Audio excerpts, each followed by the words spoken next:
Andito na naman tayo sa nagbabagang showbiz. Balita, panoorin natin ang video ni Derek Ramsey kung saan ay nagbakasyon sila ng kanyang pamilya sa bansang Vietnam. Panoorin natin ang video ni Derek.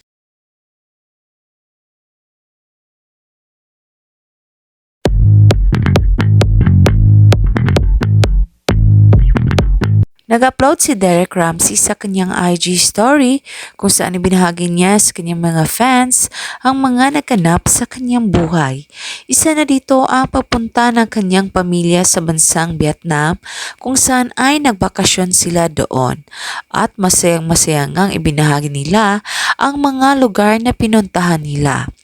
At hindi rin mawawala ang pag-golf ni Derek Ramsey kung saan ay ito ang kanyang paboritong sports. Panoorin natin ang kabuuan na nasabing video nila at huwag kalimutang maglagay ng iyong komento sa video na ito.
Thank you sa panonood sa nasabing video nila Derek Ramsey. And for more showbiz updates, don't forget to like, subscribe, and share.